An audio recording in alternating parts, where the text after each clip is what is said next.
I have said, your father has said, my brother has tried to tell you, Karen, we love you because you're family.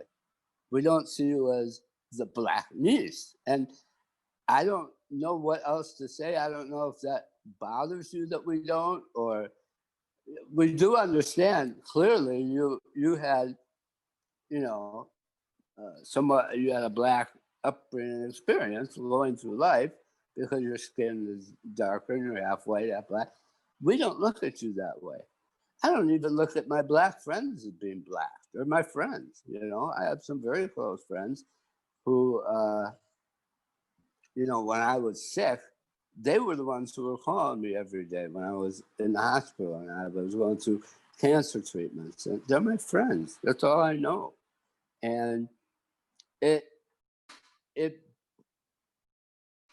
a way, it hurts me to see people make relationships about race, because it's not fair that you had to, you know, grow up and have ignorant people address you by your race. I don't think that was ever fair or ever right.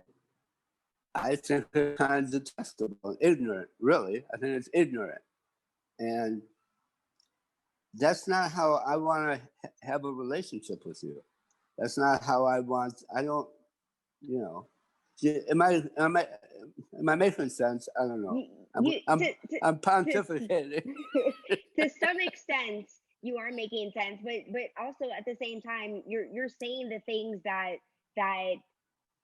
that explain your lack of diversity education. Like to say things like, I have black friends and we don't see you as black. Like it is my experience. To not see me as black is to not look at my experience. And my experience is not specific to discrimination. That there's a lot of depth and richness and culture that comes with me having the opportunity to navigate both spaces. And I feel the same way about being Jewish as well. No one's ever looked me in the face and said, I don't see you as Jewish. People don't. No one looks at me and assumes that I'm Jewish, but I make sure that people know this. I have this line of, I'm a half black, half Jewish lesbian. I do not erase my Jewish identity. So people are consciously aware. Sometimes they forget, but are consciously aware of the fact that I am Jewish and come from a Jewish tradition, that 51% of my DNA is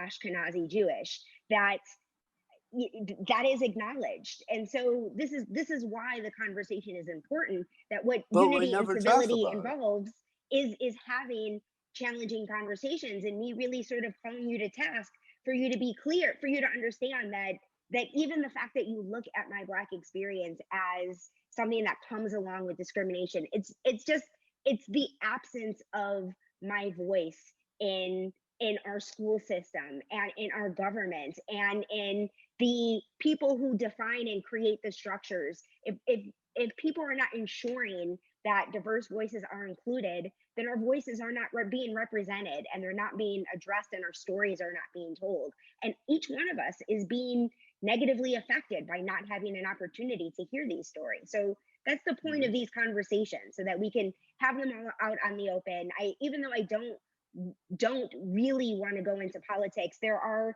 people who've never met a Trump supporter before, and I want someone who's never had the opportunity to ask a Trump supporter a question to have that opportunity to ask you questions. And I also appreciate the fact that you said to me that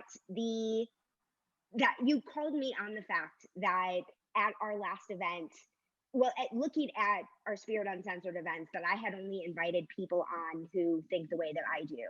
And I really appreciate you saying that. And that's the reason why we're doing this event together, is because even though this is a difficult conversation for me to have, I feel like you are the best family member that I can have it with. And at the same time, because I am the best family member. That does not surprise me that you would say that. And, you know, it's so funny because I would have never expected that growing up. And, you know, because you are the jokester. That's what it is. Like you're fun. And my dad and Uncle Jeff take things really seriously. Auntie Leanie is super responsible. And you just kind of live life like a party. So I never expected that, as I said, that the four of you would align with these conservative values much later in my life, and that you would say some things that would hurt me. So I'm glad that you are willing to engage with me publicly and having this conversation, and that we will be serving by example of how to have these conversations about unity and civility in a public setting.